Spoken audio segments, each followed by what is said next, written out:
Hey everyone, welcome to Books and Boba, our second episode. Welcome back. My name is Marvin Yue. I'm one of your hosts for this book club about Asian American authors and the books that they write. And I'm Rira Yu, and I'm also a co-host of this podcast. Co-founder. She's the brainchild, actually. No, She stop it. Sets up our book clubs, decides what we read. Pretty much, I'm a dictator.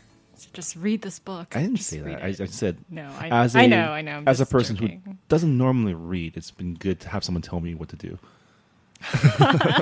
But yeah, welcome. This is our second episode. This time we're discussing Celeste Ng's debut novel called Everything I Never Told You. And it's quite a turn from our first episode, or the first book that we read. Yeah, way different in tone and genre. This is a literary thriller. So yeah. So let's just jump right into our discussion. So for those of you new to Books and Boba, we are a book club that meets for reals before recording this podcast. So right before this session, we actually met up with our group and had a really great discussion. And so if you're in the LA area, you can join us as well. And for those of you not in the LA area, you can discuss via our Goodreads forum. And also by listening to this podcast and, leaving us comments or your thoughts on Facebook and Twitter. But yeah, won't you, I'm going to let our leader, Rira, start us off. I guess we should probably summarize the book somehow. Yeah. It's about a mixed-race Asian American family in the 1970s, and their family dynamics is their family relationship is changed forever after they find out that Lydia, their daughter, their 17-year-old daughter, I think, is found dead in the town's lake. And yeah, it's just about the aftermath of that and just the family grappling with why their daughter is found dead and if it's a suicide or if it was foul play. And yeah, it's a very interesting novel because right from the first page, you know that Lydia is dead. Just a reminder that we will be spoiling Everything I Never Told You. So if you haven't read it yet, read it first before listening to us. Or if you don't care, you can listen to us and then have all your reactions tainted by our own discussion. But if you haven't read it yet, go ahead and read it. We'll wait. And we're done waiting. Okay. Yeah, let's get going. All right. This was to start off with, this was my second time reading the book. I had recommended this book because I had read it the first time and I cried a lot. I had a huge emotional attachment to it.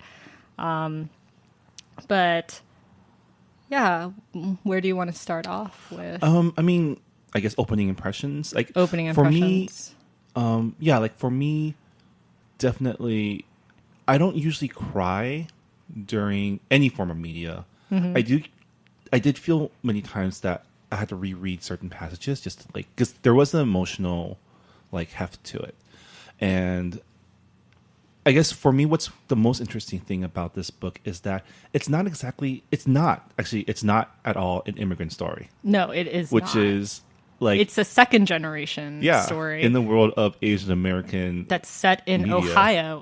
Ohio in the 1970s. Yeah, and I found it interesting that even though it was still about parents projecting their needs and their personal issues onto their children, wanting for them what they themselves didn't have. You have the Chinese American father, James, who just wants his kids to be as American as possible, fit in, have tons of friends, and be popular. And you have the mother, Marilyn, who is a white woman from Virginia, who gave up her dreams of becoming a doctor to have her family, and she wants her daughter to be. She wants her daughter, right? because like I said, it's set in the 70s, and her mother Marilyn grew up in the 50s where women weren't, there were very few women in the medical field. So it's it's kind of interesting because when we hear about tiger parents, we think like Amy Chua. We think like, oh, the immigrant mom who wants her child to have all the things that she didn't growing up, to have better opportunities. And it's true with Marilyn and her daughter Lydia. She does want her daughter to have more opportunities than she did growing up. She wants her to excel in science and to be exceptional. I think that's a line that she actually says in the book. Like, I wanted Lydia to be exceptional. Yeah. And wow, how many times I've heard that from like other Asian American friends. Right. That was something that really came up a lot during our discussion at our live book club, was reminding ourselves that this was a different time, right? Because it's really easy to read and just like, especially in our experience, having like being Asian American, seeing these characters and having this kind of, it could be a modern struggle. Like the struggle between like teens and parents is something that's going to be like fodder for media for like ever. Yeah. The interesting thing about this book is like it jumps back in time like within chapters. So like you'll start off with present day, Lydia is dead and the family is just kind of trying to get their bearings. Mm-hmm. And then the next chapter is it goes back in time to when Marilyn and James meet for the first time. And James is a American history teacher at a community college, not community college, but it's like a women's college, right? No, not a women's college. I think it was a women's college. Was it a women's college? But then there were men in her class. Mm-hmm. But he was a Harvard postgrad student or postgraduate person or graduate student. Yeah. Because I think back then, like Harvard had like a sister university or something. University that like women can go to, and then they can take co-ed classes or something. Oh, okay. That's probably what it was. Yeah. Yeah. But James is an American history professor. And when I say American history, I mean like American history. Wild like, West. Yeah, frontiers, cowboys. Yeah. I think his course was called Cowboys and Yeah. the Great American West. I don't know, but something with cowboys. Yeah. I remember this was a sticking point with one of our members being like, just having this Asian character wanting to be so American that they like pick the most American thing to like become an expert on. Well, right? with James, it's really interesting with James because not only do we just go back to how the parents met, we also go back to their childhood and how they were raised. And that's not just for James, but also for Marilyn. And I guess since we're talking about James, so with James, we learn that his parents are immigrant parents. And this is probably in the 40s, right? Yeah. And not just immigrant parents, but like paper sons. Paper sons. Yeah. And for the people who don't know that term, paper sons is back when the Chinese Exclusion Act was still in action. People found a loophole to bring people over. So like the rule was that you can only immigrate if you were related to someone already in the States. Yeah, so people who were already in the States, if they had like a dead nephew or if they just wanted to make some extra cash, they would pretend that they would have a son in the mainland. And people would pay money to pretend to be relatives of these Chinese Americans. And that's how they would get to America. But because they weren't American citizens, there was always this danger of being found out. Yeah. Yeah, that was this was pre Civil Rights Act, pre like Chinese people couldn't be citizens. Yeah. Their children could though, right? And I think their children could become American citizens, and I think that's where James is. I think he was born in. I don't think he immigrated. No, he was born. He was born in the States. He was born in the States. I think the story goes his parents moved out to somewhere in New England, I want to say. Yeah, like Connecticut or like Massachusetts. Think Yeah. boarding school with like rich white people, Yeah. like Gossip Girl. Like, where would they go to boarding school? That's pretty much where they moved to. Yeah. So they looked into this position because I guess there was someone, another paper son or something, had to go back home. Yeah. Right. I think what happened was James's father, his paper brother, he was working as a janitor at this elite boarding school in New England, and they said that if their son can pass the entrance exam, he can get in for free. Right. Because the parents are employees. Yeah, because the parents are employees. And so they just pack up their belongings and they just go to New England, where there are pretty much no Asians. They are the only people of color in that town. And James's father becomes a janitor there, and James's mother becomes a cafeteria worker. Lunch lady. A lunch lady. And miraculously, James passes the test. And he's I like... don't even think it's a miraculously. He passed the test because, like, he's studies. Right? Well, yeah, he studied, and his parents made sure he like knew the questions before going in. I mean, not to say that he cheated, but like he like definitely like put in the hours. And the book mentions that the book mentions that James knew, even as a child, that the test that he took was meant to keep him out. It wasn't designed to let him in. But he already knew all of, like, he knew. Yeah. So he worked his butt off and he got in. So he becomes a student at the school, and it quickly becomes apparent that he's the only person of color in this entire school. He's the only one who doesn't have, like, comes from a rich family. Which is also a class issue. Like, his parents are working blue collar jobs at the school, and At the school, and he's embarrassed by it. And I think that's when the notion of assimilating and erasing his culture.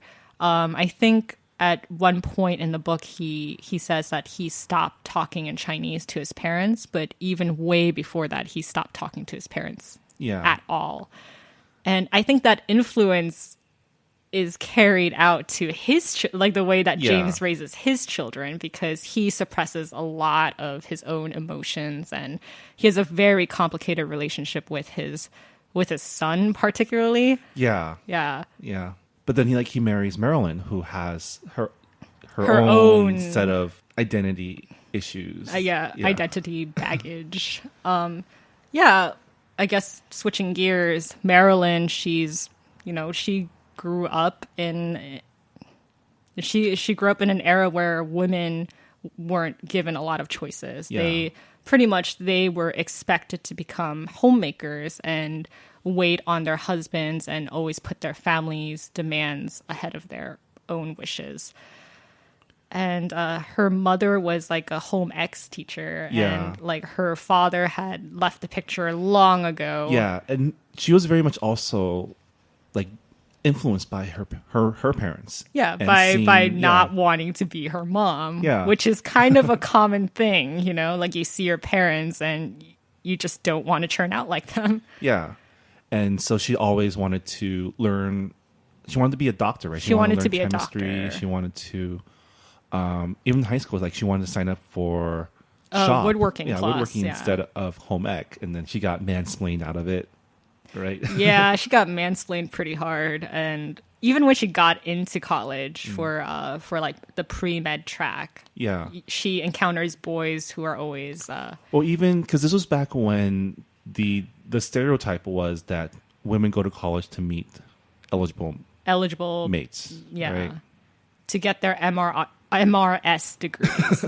That's just, I'm from Georgia, and that's still a thing, by the way. Like, really? Yeah, like girls are expected to go to college to find eligible bachelors and get married. And I think there are some classmates of mine out there who already have a kid, and they're like the same age as me, and it's kind of freaky.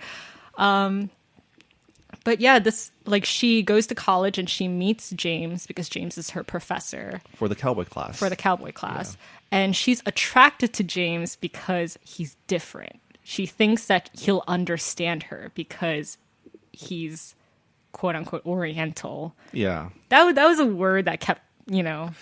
at the time. Again, you have to remember the time and place type of setting. Oh, but yeah, man, did it sting it does reading great. that. Yeah. That's an interesting, because my parents still use that sometimes too. And Really? it's hard to explain that it's not okay. Yeah. Because then he goes into well, when I use it to describe myself, it's okay. Well, Asian American, the term is still relatively new. Yeah. Yeah. I think even in Asia, people use Oriental to No, describe. my family definitely used the word Oriental in Korea, and I had a long talk with them on why that's not okay. But James is attracted to Marilyn because he doesn't even recognize her when she comes into his office after hours. He says that she blends in perfectly, and that is why he first falls in love with her. And I think that just sets up a very toxic relationship. Yeah, and then when they finally do get married, because she gets pregnant, has to drop out of school. And that's another thing about time and place. Yeah. This is a time when their contraception was fringe science at best. And and abortions were dangerous, Yeah. if not illegal at the time, and very expensive. Yeah. So it's not like she could have just... And something that I had to think about was, why couldn't she just take classes while she was Yeah. a mom? or while she wasn't super pregnant? I mean, I think it just depends. And with Yeah. Marilyn and her background, I think even though she tried to escape her mom's, drilling into her, saying that, you need to make eggs 6 different ways in order to Right. keep your family happy. If you're sad, just bake a cake. Pretty much that Betty Crocker book, Betty cookbook Crocker thing. cookbook. Yeah. That is just A symbol of symbol of evil. Just the what's the opposite of the feminist agenda? I don't know, anti-feminism. I don't know. Yeah, the housewife kind of stereotype.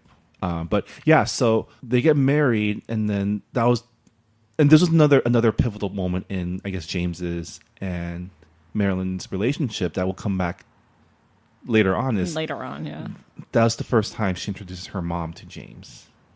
Oh, Right. Oh, that was heartbreaking. And then her mom, so excited that she met a Harvard man. And she thinks that he's white, he's a rich white guy because his last name is Lee. Yeah, which is a Southern gentleman. Yeah.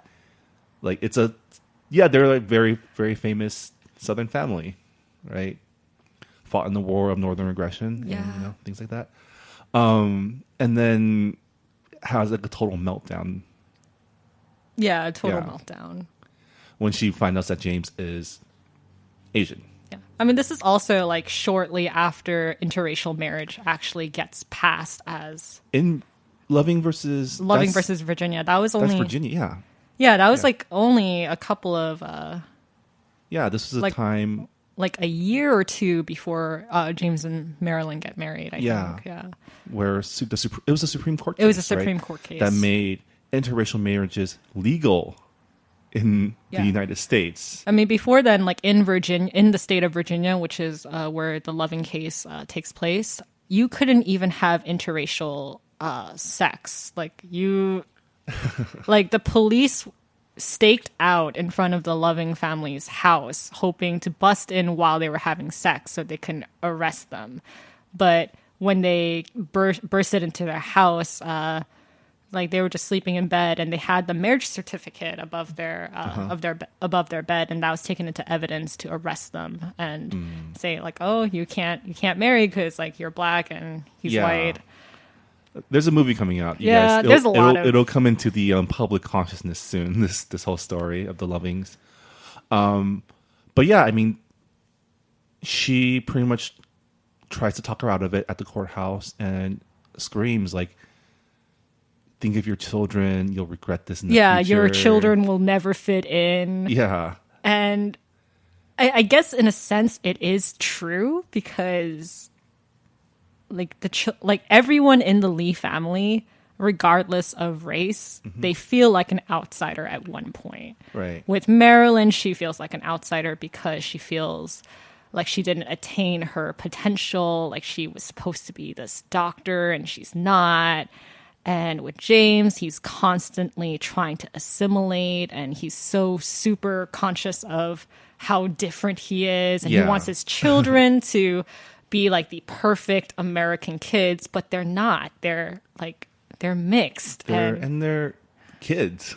Yeah, and they're kids. You really shouldn't like pressure your children to. Yeah. Children aren't like Play-Doh. You can't mold them into what you want them to be. They'll take on their own identities.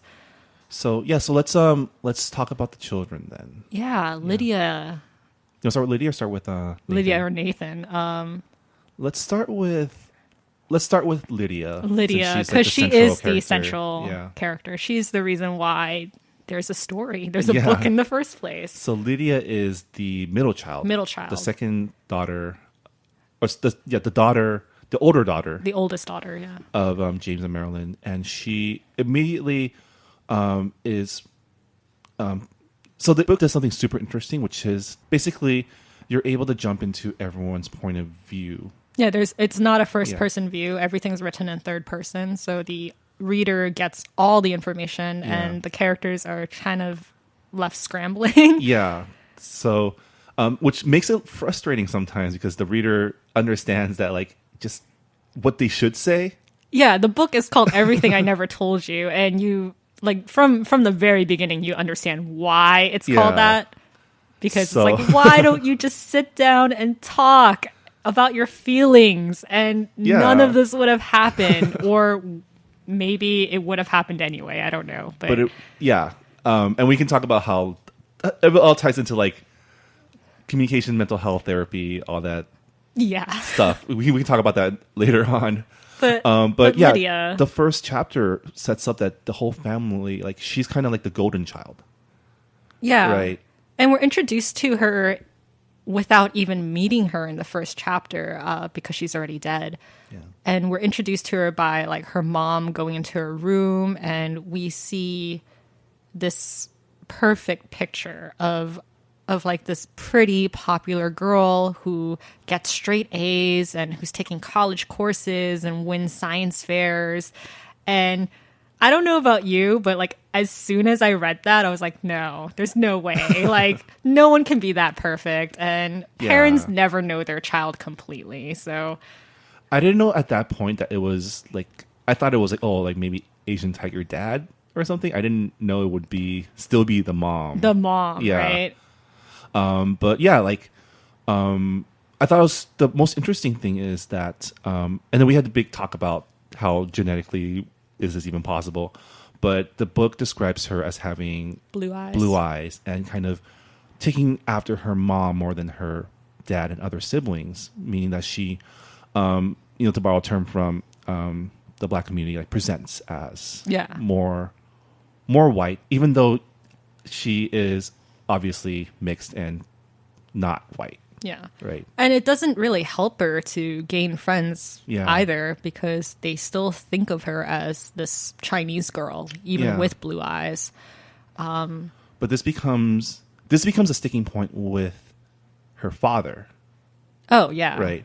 Because he, like, what James wants most of all is for his kids to have what he didn't have, which is friends, this to be accepted into, like, to be popular and to, be all American kids. Yeah. And I think the reason why, we'll go back to Nath later, but I think the reason why he puts so much of that hope on his daughter to be pretty and attractive to other people and to have friends, it's because with his son reminds him too much of his like schoolboy self. Yeah. And that's just so interesting because it is like he is looking at his daughter with this like stereotypical male gaze. It's just like, oh, like you're a girl, you have to wear this pretty dress. And one scene that really stuck out to me in the book was when he gives her the locket for it's not her birthday, but it's like a makeup birthday present. Yeah. And he gives it to her, and Lydia, I don't remember the exact quote, but when she receives the locket, she says, "Finally, an actual gift, not a hint. Something that says that I'm perfect the way I am." Right. But then...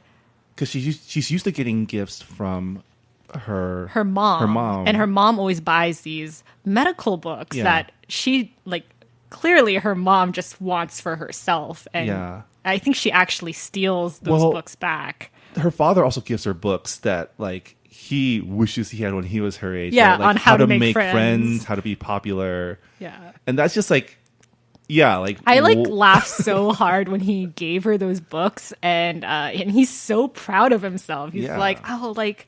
And then when Lydia gets upset at him for giving her those books, he thinks it's because she already has friends, and she's, like, insulted by the fact that, like, he thinks that she's not popular. But she's actually angry at him because she didn't give him what he thought that she would want. Yeah. Yeah.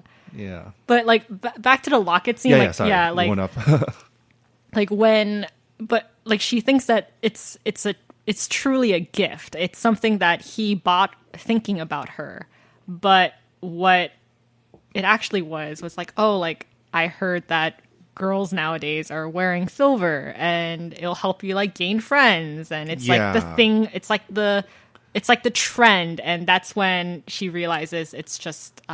it's still something he's doing for himself. Yeah, it's like a shackle. Like, she doesn't even wear the necklace anymore. And when Hannah, the youngest sister, puts it on, she, like, rips it out, saying, like, you will never, ever wear this again. And, like, but she also imparts, like, the message of, like, oh, like, don't let other people's wishes mold you. Don't follow other people's expectations. Right. And I mean, Hannah's a unique character. Well, I mean, yeah. I liked her character. Yeah, I felt so bad for her. Like, she's the youngest child. Yeah. She's her nursery, her room was in the attic. Yeah. And that's just heartbreaking because who puts a baby in an attic? Like, why would you do that? But yeah. So Lydia is like this avatar of her parents' like wishes. Like, she takes the brunt of all their expectations, right? She shoulders the load, and as a result gets all the attention, good and bad. Good and bad, yes.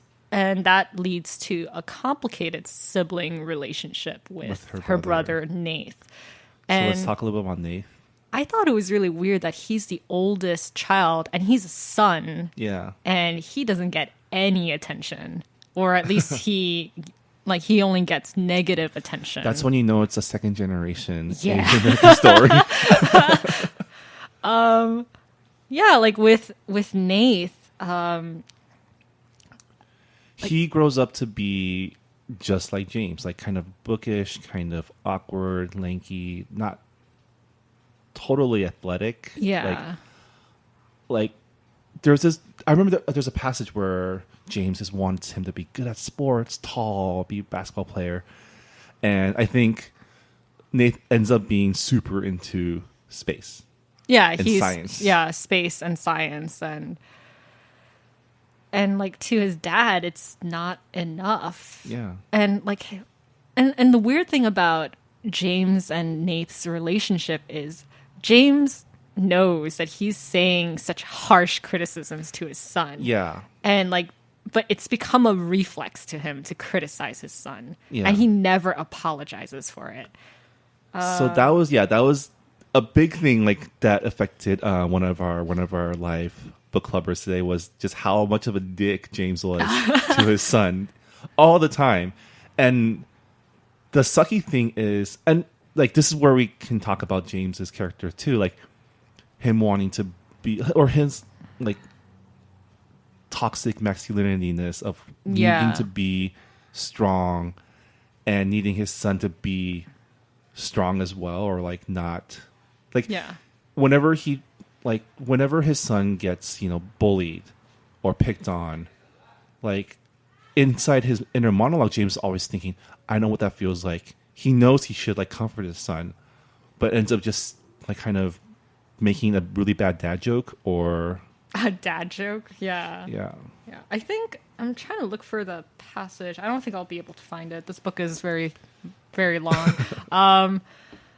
But I think it's a scene where they come back home from the swimming pool, like the YMCA, and Right. it's after Nath kind of experiences this traumatic bullying moment where he's playing Marco Polo right. with the neighborhood kids, reluctantly, by the way. Yeah, because his dad wants him to make friends. And when Nath is and he's calling out Marco Polo, all the other kids get out of the pool, and at some point one of the girls, she says, a chink can't find China. Yeah. And it's after all of this, they come home, and Marilyn notices that her son is not happy, and she asks what happened, and his dad just kind of says like, "Oh, he just can't take a joke." Yeah. And like that was just terrible Yeah. because, and like even in like James's inner dialogue, he says to himself like, "Oh, I want to like hug my son. I want to tell him that I understand. I've gone through the same thing." Yeah. But at the same time, he wants to slap him. Like that was like the actual line in the book. And it's like you said, it's like this toxic masculinity. Like, And also just, he hates so much that his son can't fit in. Right. And he sees he sees himself in it. And instead of like trying to find a way where he can help his son out, he decides that like, oh, you're not, like, he blames his son for it, yeah. like for being like him, right? Or Yeah. there's some like there's obviously some messed up internal projection going on, Yeah. right? I mean, with Nath, I think he's very. It's weird because his dad wants him to fit in so much, but Nath doesn't really care. He's just okay with like just looking at his books, and I think that is something that differentiates James and Nath. James is actually ashamed of his like antisocial skills, and like Nath is just like, oh, it's fine. He just wants to learn about space and talk about space, and the book goes through. Like, there's a whole passage where he's just like absorbing all he can about the astronauts and the space race, and then how his dad just like waves it off as like some hobby. Yeah. Which is interesting because like you think if this was a first generation immigrant story, they'd be psyched that he's into science, right? I don't know. It's also the fact that what is it? All of the attention, like we're going back to Lydia. All of the attention is on Lydia to succeed. Yeah. And no, there's a point in the book where Nath gets accepted into Harvard, and Lydia just takes all of the attention. She purposely diverts the attention to her by her saying like, "Oh, I'm failing physics." Yeah. Yeah. And it just, there's this weird So yeah, let's sibling relationship with Nath and Lydia. So that's so the relationship between the parents and the children obviously set up a lot of these dynamics, but I think it's the relationship between Nath and Lydia that really kind of, I think, has more of a direct like cause. And this whole story is about peeling back the layers and finding out why exactly Lydia ended up in the bottom of that lake. Yeah. Right. We're trying to figure out, it's not just one thing. It's not someone did this. It was like, this is a result of a whole lifetime of like missed opportunities or things that no one said to each other that could have helped. Yeah. I mean, it just goes to show that like secrets, they fester, and it might start off as like one small thing, but then it just gradually piles up and it becomes like Lydia's death is like what the family does is they go back in their memories and they're trying to find that moment where everything went wrong. Yeah. But the problem is there isn't just one moment. It's a series. It's like it starts with before they even had Lydia. It starts with their parents' generation. Yeah. But it starts with how American culture was back in those times and how that affected. Yeah. And so okay, something we didn't go into with Lydia also was the fact that, you know, there was the pressure from her dad to be popular, and then there was the pressure from her mom to be successful, to be a doctor specifically. Yeah. And then there was also the third part of that was her complicity in it, her acceptance of that's her role. And that stems from a trauma.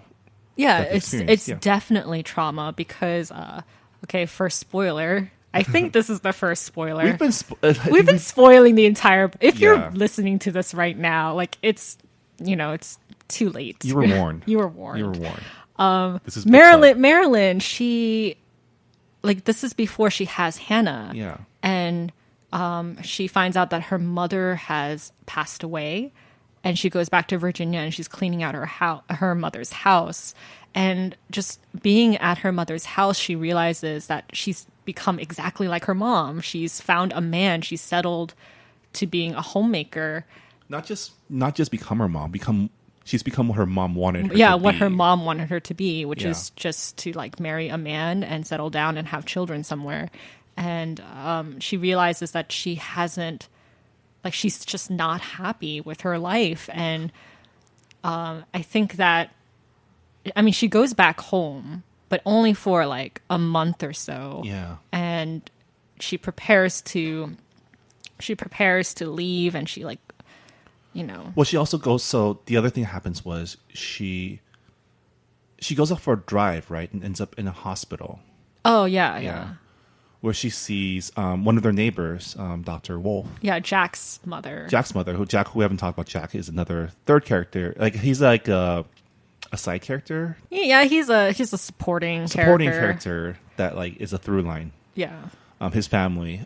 So his mother is a single mom who's a doctor. And then it goes into the whole like for Marilyn, she goes into this whole like that's what I wanted to be. And like even her coming to terms with the fact that a woman can be a doctor, right? Yeah. I mean, like, she looks at Dr. Wolf and she thinks, where did I go wrong? Yeah. And what went wrong was that she fell in love with a man and got pregnant. Yeah. And she thinks that it's still not too late for her. And she's right, it's not too late for her. But she makes a questionable decision of leaving her family behind without a note, by the way. She writes a note and then she throws it away.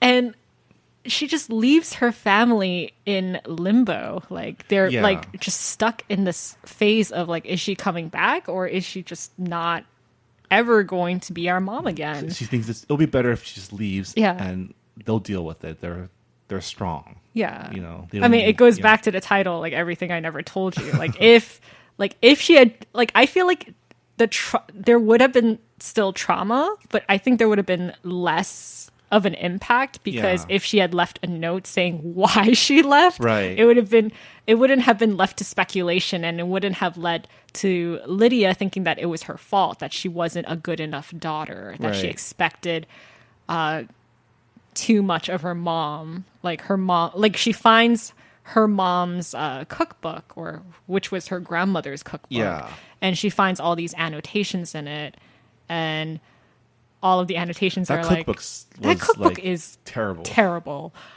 But like the annotations in like the cookbook is just like, oh, like who can be happier than like baking a cake with your daughter or whatever. Like or something like a happy husband makes a happy, like a well-fed husband makes a happy household. And like even without her mom there, Lydia knows that this book has been like the source of suffering for her. Well, to her that was her memory of her mom, like pouring her mom book. cooked. That was like her mom's favorite book to her.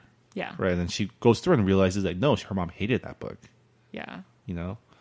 And when her mother finally comes back, she hides the book and she lies to her mother saying that she destroyed the book. Yeah. And her mom thinks in her head, oh, my daughter can be something. She gets it. Yeah, she gets it. And that's when this really toxic relationship starts. Yeah. With, like, her mother expecting her daughter, like Marilyn expecting Lydia to be what she like to be what, the perfect or the over like not even like to be her pretty her, much what like, she wanted to be, miniature version of her. And I don't think that's just it's weird because Marilyn is not Asian, she's white, and it's just like it's just weird sometimes because I'm reading the book and I keep thinking that she's Asian because of the tendencies and that's choices just that our she own makes. like that's unfortunately a stereotype and a trope that gets But the thing is that parents do that. Like a lot of parents live vicariously through their kids. They see them as their legacy and that's the first point I made also this podcast was it's interesting that even though this isn't this isn't about, oh, I came here to sacrifice so much to give you a better life. It's still I came sacrifice so much to give you a better life or to give you the life I wanted. Right. Yeah. But also during that time was because there was no note, James, who during her Marilyn's mother's meltdown back when they got married, overheard everything about how, this is a mistake. Your children will you'll regret this, and he thinks that's the reason why she left because the note that she wrote wasn't exactly a good note neither. No, it was super vague, saying that she she's not happy and this wasn't the life that she thought she would have, and that could be interpreted in so many ways. And one of the ways that James interprets it is that she didn't expect to marry an Asian man. Yeah, and so that's why she's unhappy. He reconstitutes the note from the trash and comes to this decides that it's his fault. Everyone decides that it's their fault because of something they couldn't do. Right? For James, he couldn't be what she wanted because he never another example of things they never told each other. He never knew that she wanted more than just housewife, to be more than just a housewife. To him, there was an instance where they also talked about how she was offered a assistant's job at a lab at the school, at the chemistry school, and she really, really wanted it. But to him, he internalized it as, well, people are going to think that we don't make enough. And he thinks about his mom working and having rough hands and decides that he doesn't want that for his wife. That's not something. Yeah. Which is selfish in a way, because it's saying that I want to prove that I am a capable man and husband and can protect my family and provide, when really it's not about him. It's about her achieving her dreams. So she ends up coming back because she finds out she's pregnant again, with Hannah. With Hannah, the youngest daughter. But they never talk about he never comes to the realization of why she really left. They just know that, well, she's pregnant. They had to contact him and they found her. Yeah. So, they never talk about it after she gets home. They just kind of sweep it under the rug. Yeah. And she still rebels in the small way of not cooking anymore. Because after she comes home, she's just never again. Everybody's just gonna eat SpaghettiOs and cereal. And then from then on, it becomes all about Lydia. All about Lydia. So now going back to the relationship between Lydia and her brother Nate, and how that starts to build, where she's getting all the attention. He is kind of there for her, but also slowly growing resentful, right? Yeah. Because, I don't think Nate says it, but he's resentful of his mother because after she left, his family was never the same again. Yeah. And, to him, there's a scene where Nate asks for a hard-boiled egg, and that's his favorite thing to eat in the morning. And before his mom left, like she broke down crying when he asked for a hard-boiled egg when he had a tantrum, because it reminded her of like her mother. Yeah. Because when she was at her mother's house, she was reading the Betty Crockett cookbook, and she was reading through the basic eggs recipe. Like the 6 ways to prepare an egg for a happy family. And then when she comes back home, like she refuses to cook. And to Nath, that just means that, like to Nath, it's kind of a very childish way to see a family, but he equates homemade food to like a happy family. And because there are no more hard-boiled eggs, there are no more like meals cooked by his mother personally, he thinks that he senses that something's missing in his family, that like his family, there's something off. And then like if you add that with Lydia getting all the attention, of course he's going to have resentment for his mother as well. Right. Yeah, but from Lydia's point of view, she still sees Nate as her big brother, pretty much her, if not partner, her hero, right? The one person in the world who understands where she comes from, that understands her parents like just as much as she does. Yeah, and I think we can like. I think the crux of their relationship is from that incident when they were like children. They go to a lake, and Nath, he pushes her into the lake. I don't know if it's like.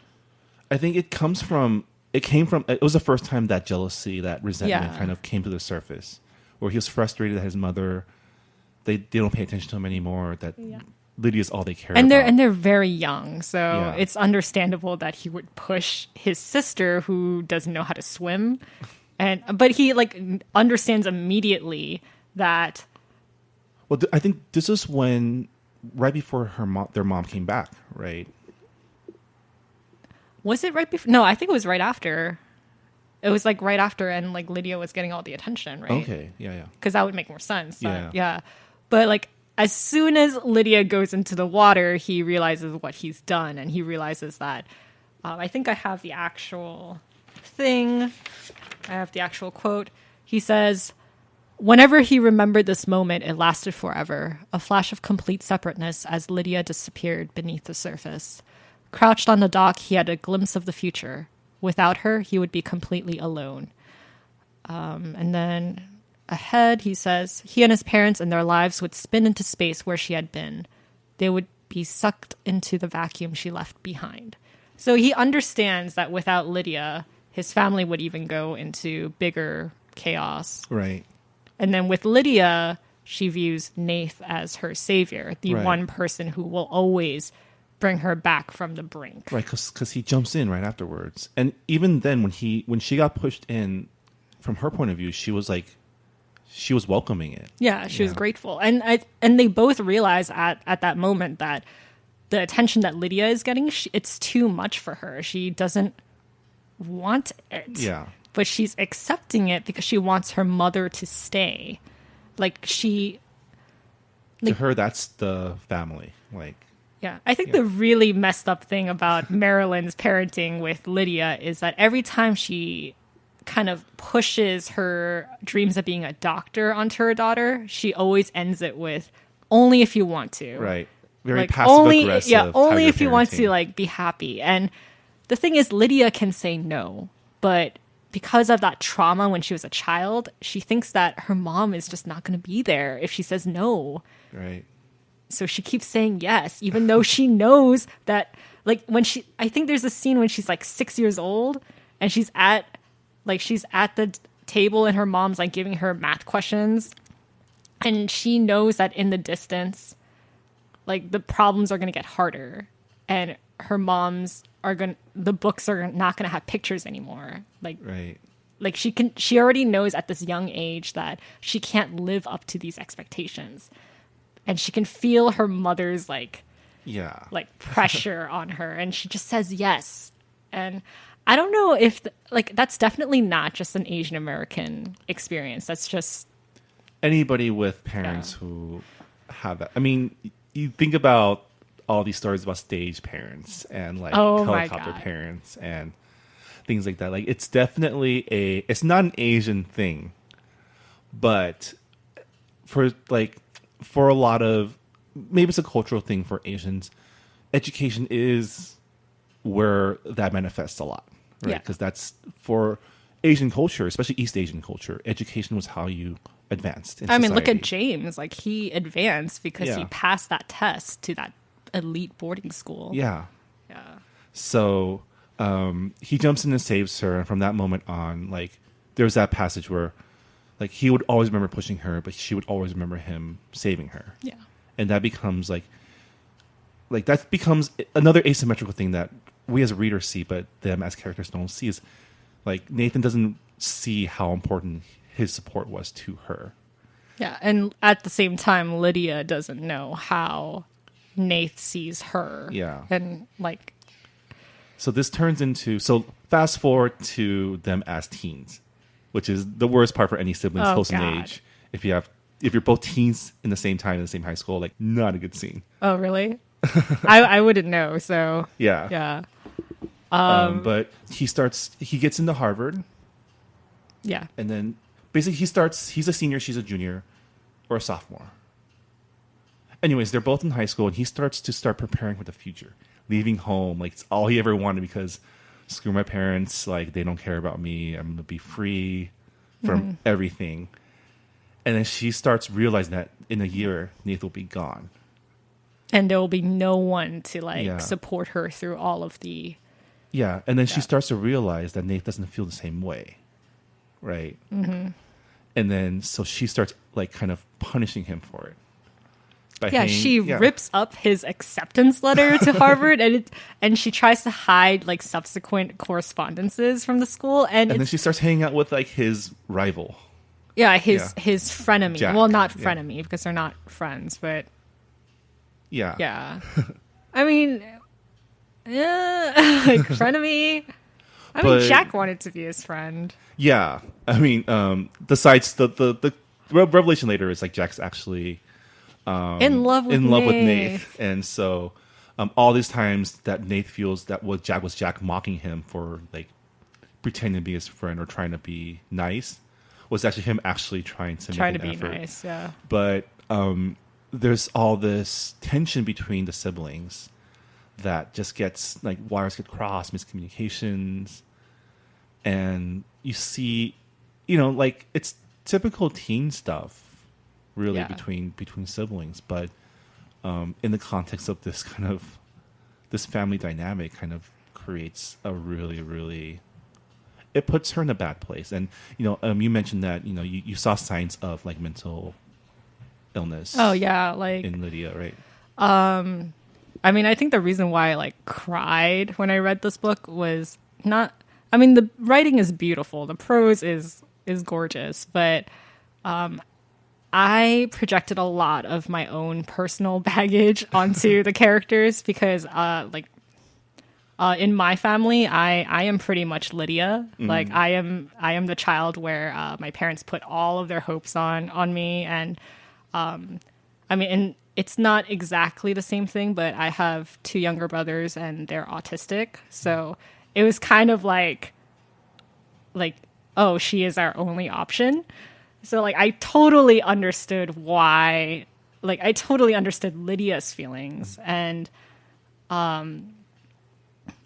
like in my personal experience, it like that expectation from like my parents, it had developed into depression, and a lot of the thoughts that Lydia had in the book were very much the same thoughts I had when I was her age. Right. And we had a little debate at the meeting about what was the outcome, like, Right. because you find out towards the end of the book that She went on alone out into the lake. in the middle of the night. Yeah. And you thought she purposely took her own life. Yeah. Whereas I thought it was an accident that was not really well thought out. Yeah, so there were two interpretations of that. Like, it was the penultimate chapter. It was like the chapter before the last chapter, where you kind of find out, like, it's from Lydia's point of view, the night that she fell into the lake. And then so she goes out there and she starts thinking about the moment things all went wrong, right? Which is like the theme of the book. Everyone's trying to find that one moment that like things went wrong with like that ended up with Lydia being dead. And for her, what was the moment that led to her being this, like her family being this? Well, the day that she decided to go onto the lake, it was just a bad day. Yeah. Like she finds out that Jack is gay and like she actually into her brother. Yeah, actually into her brother, and she's dealing with like her brother leaving for college in like a couple of days, and realizing that like, and this is something that's just, something that I kind of recognized in Nathan was like when I was in college, I didn't really call home that often either, and I know that kind of distressed my parents a little bit, and just like the feeling that everything will be fine, like I just need to I need to be me, and like not knowing how that affects the people back home, especially when they rely on you. Yeah. Right. So it was right after Nathan got back from his trip. Yeah. Where she did call him after, like he promised to call every night. He didn't. She called him while he was drunk for the first time. Never a good idea. Just never answer the phone when you're drunk. Yeah. And he just says some cruel things to her. Yeah. Like she calls him. I think it's like after she suspects that her dad was having an affair. Oh, we didn't even talk about that. Oh, well, we'll bring Louisa into the picture, but like she thinks that her dad's having an affair, and it's just too many things is happening at once, and he just brushes her off. He says, "Oh, did Dad buy you a diamond necklace? Oh, boo-hoo. Too bad. You get all the attention. Why is that like a terrible thing?" And he just kind of leaves her hanging. Yeah. And then on that same day, like when she when on the same day she like commits suicide, or not suicide, she falls in the lake. Falls in the lake. She fails her driving test too. Yeah, it's like a culmination of so many things, and that's why like I thought it was an accident, because she has this epiphany when she's going to the lake. She realizes Nate's feelings for the first time. She realizes how it's been such a burden on him for him to like always support her while getting no attention from his parents at all. And she makes all these promises saying that she's going to tell her mom that she's not going to be a doctor, that she's not going to do the things that her mom wants her to do. She's going to tell her mom that she can go back to school and achieve her dreams. It's not too late. She's going to tell her dad that she doesn't have friends and she doesn't have to have friends. And there's like all these promises that she makes to herself. And to me, it just didn't seem like someone who would, I guess, purposely for me, because those epiphanies, those thoughts were interspersed with her getting onto the boat, pushing out into the middle of the lake. And I guess this is where maybe I didn't read enough into it, or I just need stuff explained to me more, because like I didn't see like, because the chapter ends right when she steps off the boat, right? And so I guess like the main issue that came up in the meeting was like, oh, like she knows that she can't swim, so why is she in a lake in the middle of the night? And to me, it just seemed like I said, I think she had depression. I think she showed signs of depression, and if not depression, definitely signs of anxiety. Yeah. And I think she was just in a middle of an episode where like there was too many bad things that were happening in one day, and she kind of like suddenly hits this mood swing, and she doesn't have the support. Maybe like those thoughts, those promises that she makes to herself, they're genuine, and she and like in this like in this bad mindset that she's in, she's like, okay, like let's seal the deal by swimming, by like facing my fear in like this physical form of like, because she's always been afraid of the water. So yeah, I guess for me, like if there was like an extra paragraph showing her struggling to swim to the shore, I don't know. I think that's just me needing like, but that's like, the whole deal with that chapter though, because it doesn't matter she's Right. dead, and the whole book is just on the family coping with that and Yeah. realizing that they didn't know Lydia, the real Lydia, and each of the family members except for Hannah, like they see Lydia in a certain way, right?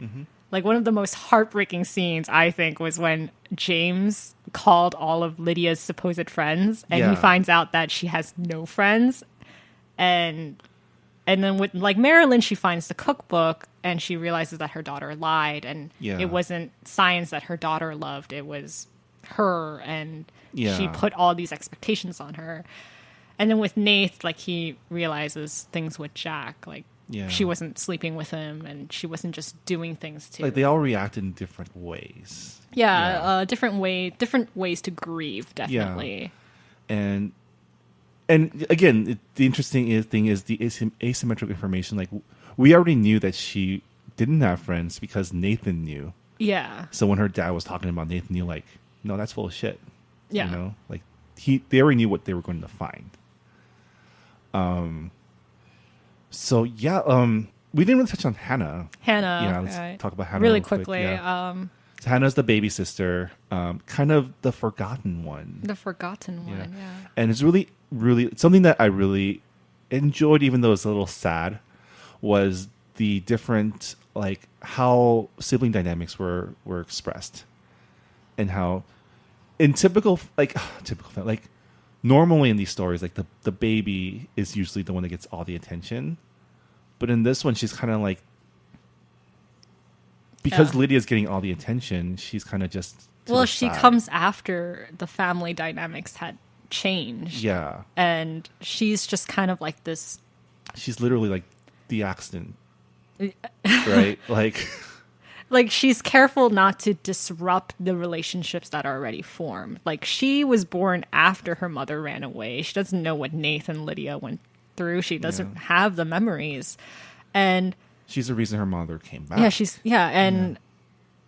Like I think Hannah is the glue to the family because she's the reason why her mother came back in the first place. And then after Lydia dies, she's the one who brings the family together. She points out the shoe print on the ceiling and tells her dad, like, look. And James has this moment where like, oh, like she's like, my daughter is precious because she's my daughter, not because she's pretty or popular or It's I really liked just reading her test out this new like filling the void that like Lydia left, kind of like filling in, like testing out like her reactions to this new attention that she was getting. I thought that was super cute. Yeah. Yeah. I mean, one thing I did want to touch up on was actually two things I wanted to touch up on. Let's go with one of our Facebook commenters, right. Trina. Like she said like, oh, this book is set in Ohio in the 70s, and maybe I should pull up the actual thing. Yeah, go for it. Yeah, because I don't want to misinterpret the. Give me a second. This is from Trina Becker from Facebook, and she says, an observation that could also be a discussion is how isolating it may be for Asians to grow up in a small town or village that's 100% white. This is as opposed to growing up in, say, San Francisco. Well-meaning parents like college professors move to small towns for tenure track positions. Do they ever really wonder about being the other where their children are concerned?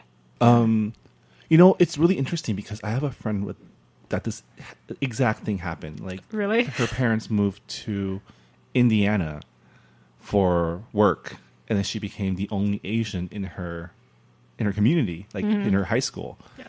And I remember her telling stories about how growing up in that environment, because she was born in, I think, Maryland. So in like, a lot of Chinese families there. And then being put in, like, they moved when she was still really young. And she told stories about how she actively rejected anything Asian. Like when her parents, when she brought her friends home, she would like throw fits at her parents if they tried to lay out like Asian snacks. or if the, So similar to James's reaction. kind of, yeah, like it would just became such a, and this is something that I find, because I grew up in San Gabriel, the San Gabriel Valley, which is very Asian. And, going to the East Coast for a while and meeting people who didn't grow up in that kind of environment, it's really interesting that I found myself more confident in my ethnic identity than kids that didn't have that were the only ones. Yeah. Like for a lot of them, it wasn't until college when they actually met other people that were of the same cultural group that they started like even starting to accept their own like identity and like actively learning about it, or even being able to admit that that's what they are. Like, I think it comes from like as a kid, right? Especially as a teen, there's nothing worse than not feeling like you don't belong. Yeah. Right. Whereas as you become more of an adult, you want to like stick out. Right? That is true. Yeah, to some degree.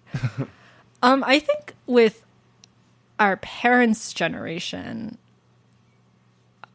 it doesn't really matter if you're the other because to them they were always the other. They came during a time when it was difficult.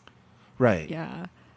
And I guess like for their children, like I've met some parents who think like, oh, like my children are going to be American, so they're going to fit in more.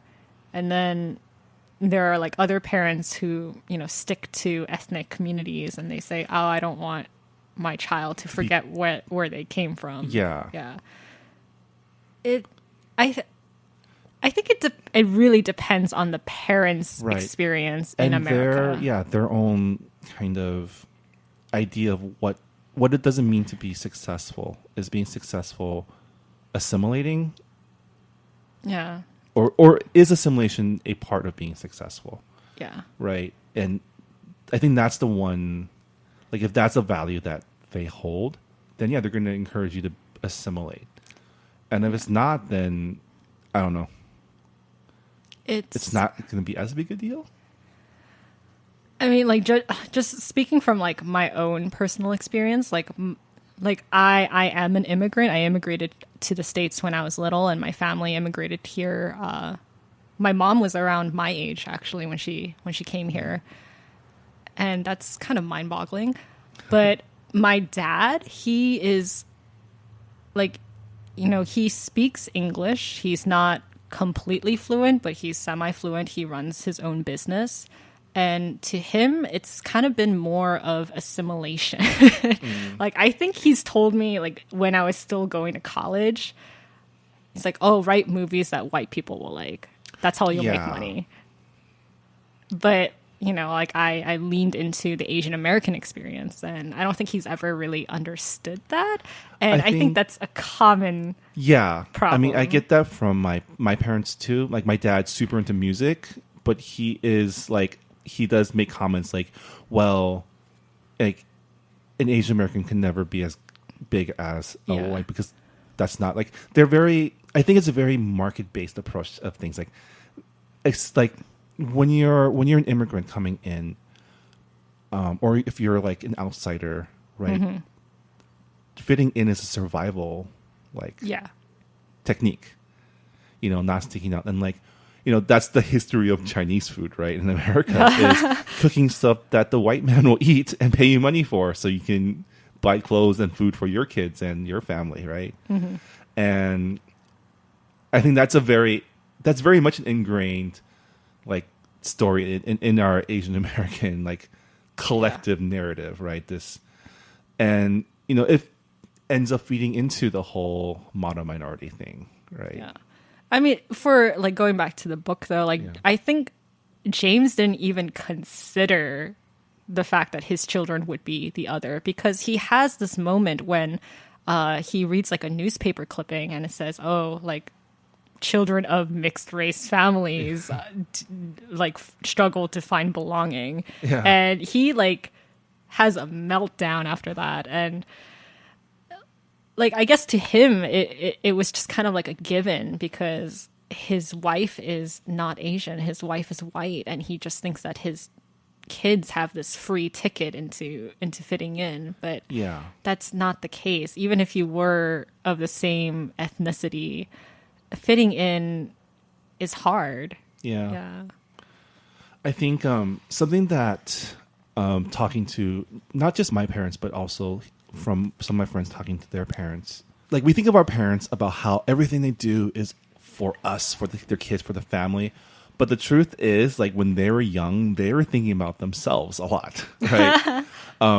Like James, the reason they moved to Ohio wasn't because, oh, this is going to be a great place for my kids. It's like, oh, it's where I can find a job and support my family. It's the only place right? he could find a job. Because he was promised a position at Harvard, but had to, like, they gave it to someone else for vague but probably racist reasons. Yeah, it's the 1970s.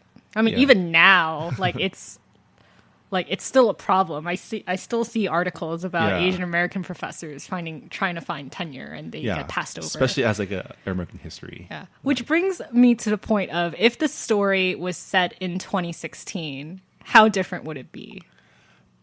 I think probably a lot different. But do you think the family dynamics would still be the same?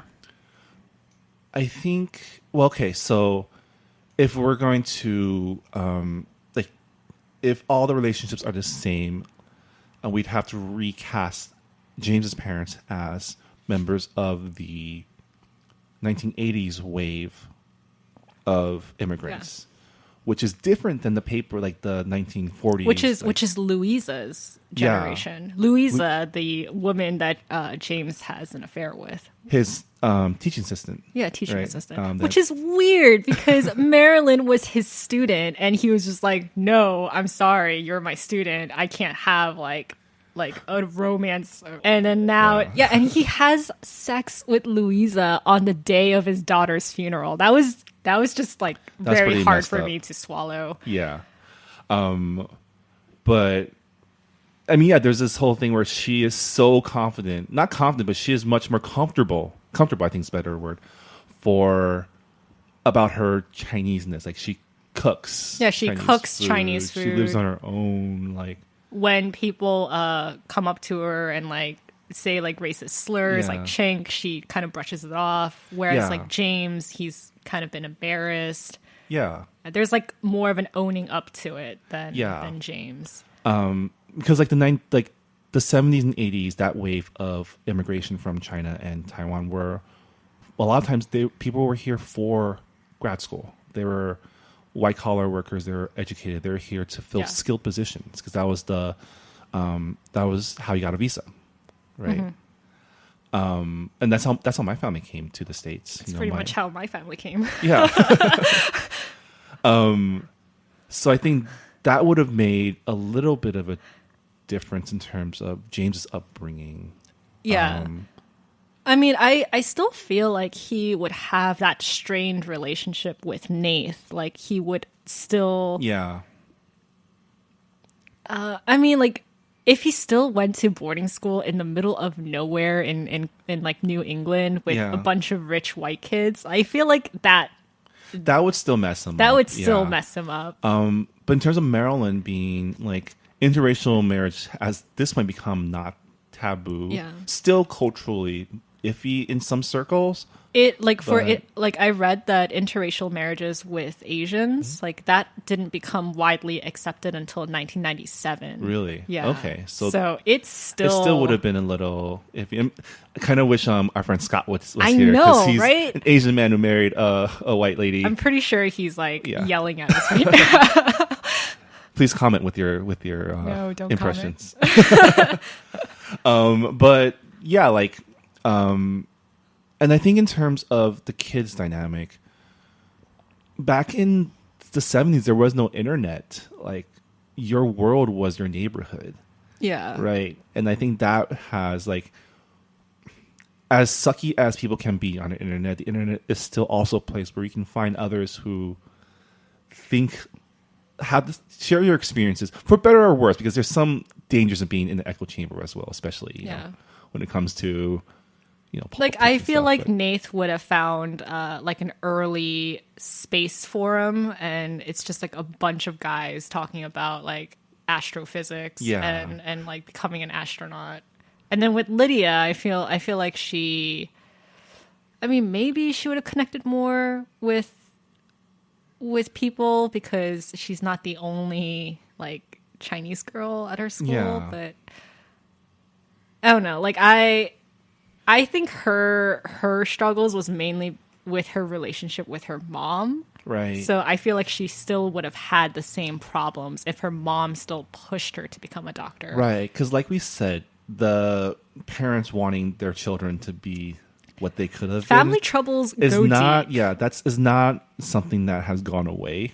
You know, now people are more like sneaky about it with all these parenting techniques and like how to negotiate, how to talk to your kids to like get them to think critically and things.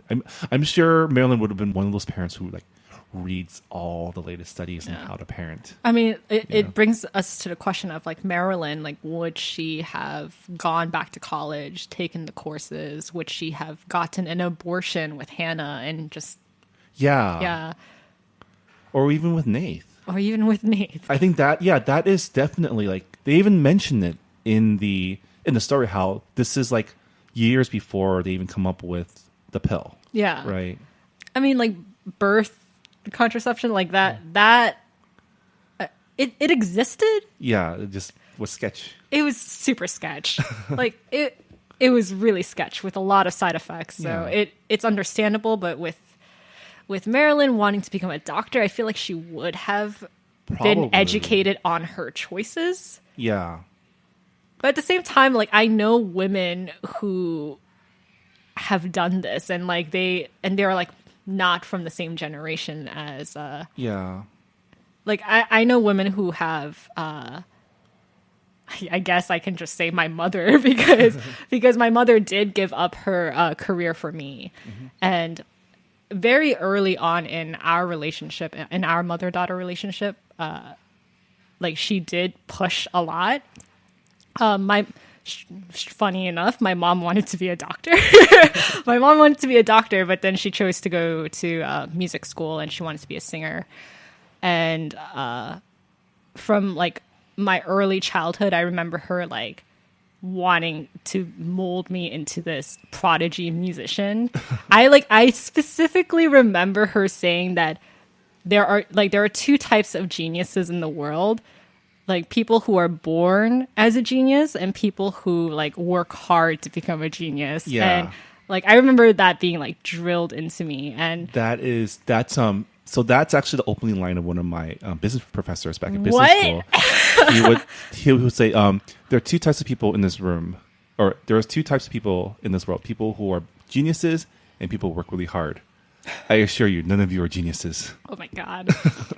But like it was kind of but like my mom isn't like.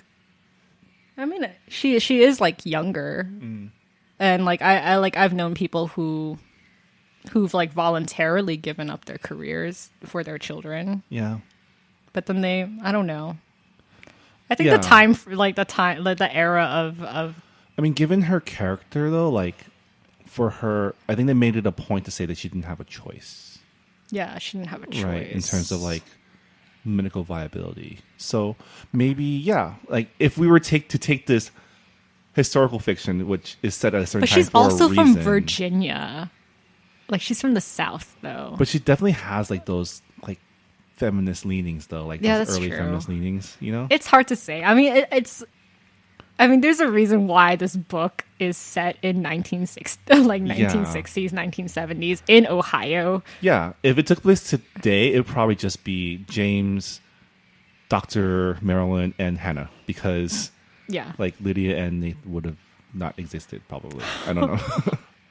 Because that would have been during medical school time, right? I don't know. Yeah. And I mean, we're running a little long, but I'm going to try and squeeze one more thing in. We'll finish this up, I'm not going to pull it up, but on Goodreads, one of our book club members, Lauren Lola, also part of the collaboration family. Yeah, she's up in San Francisco, so she couldn't join us for the live. Yeah, event. she she was also like Well, you got expressing a her. bird attack outside. Yeah, they attack at the same time every day, but she's expressed her frustrations about the trope of interracial marriages not working out, and that was also a thing that came up in our meeting today. Yeah. With Yiming, who Yeah. is also from a mixed race family, and I don't know, is that really a trope or?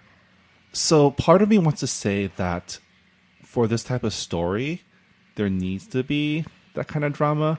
I wouldn't say it's.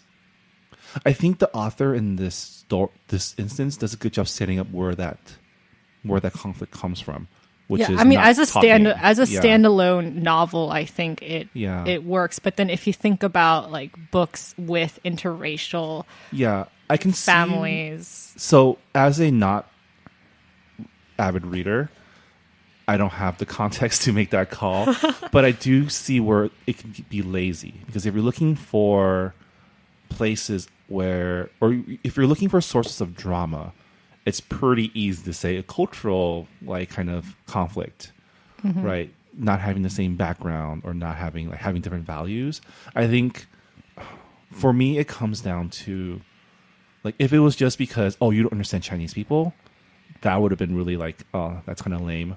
But it's a with Marilyn and James specifically, it's a conflict between her being forced to give up her dream and him having his insecurities about being definitely different. his insecurities it's not, play into the it's the not marriage. like, oh, Marilyn couldn't like, it's not because James's mother didn't like Marilyn because she's white or whatever. You know? That's a totally different book. Yeah. I think I've read like so many of those books. So I think in this case, like, I think the drama is justified, but I do see where they come from, where this type of like, it could easily have been really lazy.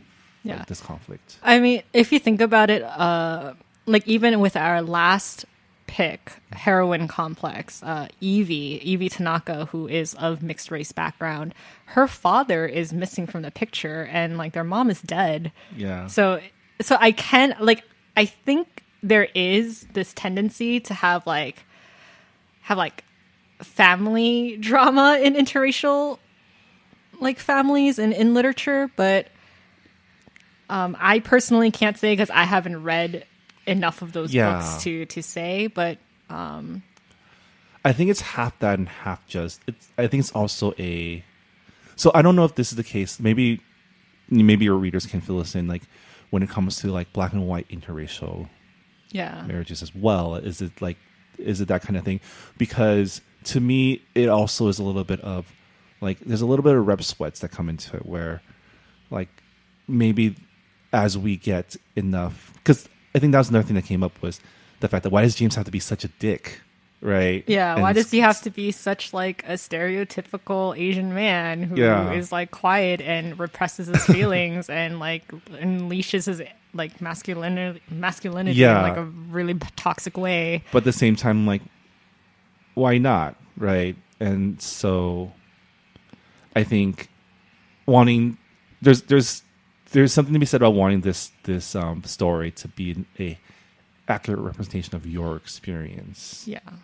But at the same time, like, accepting as a representation of a experience, and like, hopefully in the future there will be more representations of more experiences, so we don't have to hang our hats on. Yeah, we definitely brought this up at the live book club meeting, where we're at the third wave of like, okay, we have our foot in the door in representation. We have a decent number of creators out there. We just need to like diversify the stories. Diversify the stories, and like I can understand the frustration, because you want this book to. You want to show your friends, here, read this. Yeah, this is my experience. This is everything you need to know me and my history. But the other thing that I brought up, like at the end of our book club meeting today, was like how different non-Asian readers would react to this book. Right. Because I recommended this book to a couple of non-Asian friends, and so far what they've told me was, wow, I don't know a lot of the history surrounding this. Like they didn't know about Loving versus Loving Virginia case. There's a movie coming out, so you guys don't know. They didn't know about Paper Sons. They definitely I think one of them told me that they didn't know that Asians came to the country, like Asian Americans existed that early in American history. And I was like, what are you talking about? like, of course, like they've been around for a while. Yeah. I mean, the Asian American story is a very old one. And it spans at least like almost 2 centuries now, I want to say. And they were very surprised by that. So I think this book is very educational for for non-Asian readers, and I think they will take away I mean, for us it's just like, oh, like trope, but but for them it's new territory, and maybe it will help them understand just the kind of conflicts that families like these go through. And I think we mentioned like James is a dick. Like that's not sugarcoat. He's kind of an asshole dad, but the struggles that he goes through growing up, and like those are real. Like I've met people with the same issues as James. Yeah, they're not as much an asshole like him, but those are real struggles that that you go through growing up in his experience, especially like if you think about those really rich private schools. Yeah. Yeah. On that note. On that note, yeah. Should we final thoughts, I guess. Final thoughts. Well, going by my Goodreads rating, I rated this book 4 out of 5 because, I thought it was beautifully written, and I thought the conflicts and character development, they were real. Mm-hmm. But I did have qualms about like James, and just being overall like frustrated by like how no one is talking to each other, and like problems could have been solved if people just kind of. But I feel like those are intentional. No, it's intentional. That's why I gave it like 4 out of 5 stars. It's just like my personal. Yeah, the 5th star is like personal.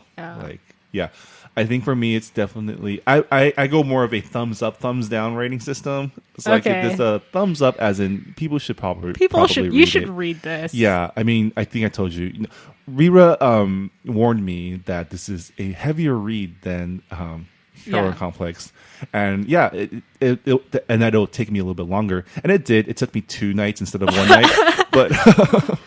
See, our book club was split into 2 parties. Like one party was like Marvin and myself. We just kind of binge read through it. But that's my style. Yeah, I like to binge read too. And then like the other party was just like, it was so emotionally taxing. They could only read a chapter a day. Yeah. And I think that's why like. But I think we talked about, but the both of us got caught up with the thriller aspect of it. Like, what happened? Yeah, and also it jumps time like it. It's just like you finish one chapter and you're like, wait, it just jumped to another time. I need to read this now because what if I miss something? I actually got a little annoyed that it kept jumping back. It's like, I just wanted, not that it was bad. It was great, but it was like, oh man, I have to read about James again. It's important to the story, Marvin.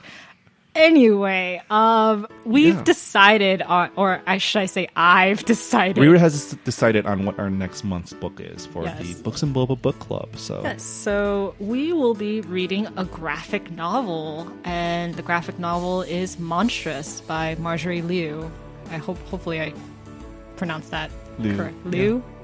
Yeah. Yes. It's Liu in Chinese, but it doesn't matter. Anyway, it's a graphic novel, and it's sci-fi, and it's going to be great. Well, it's the reason why we're reading a graphic novel is because I think it will be.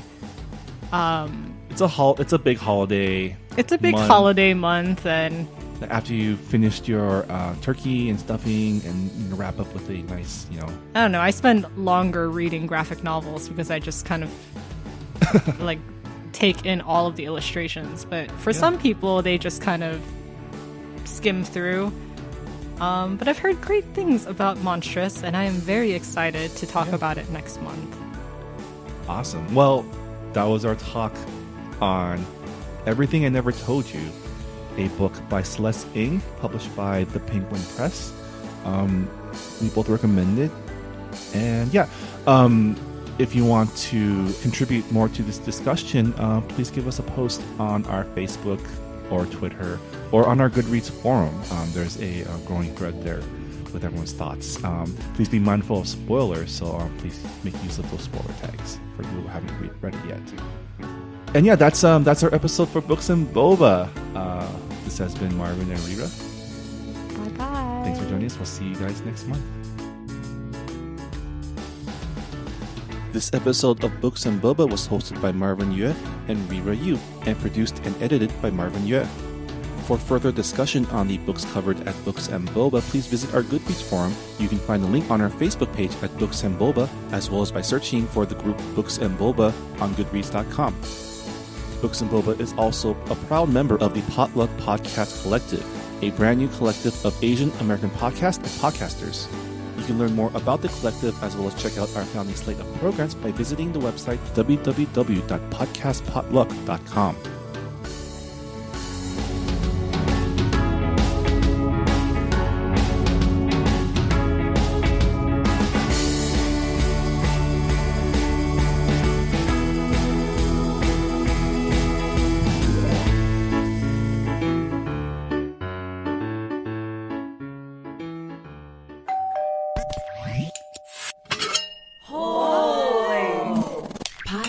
Potluck.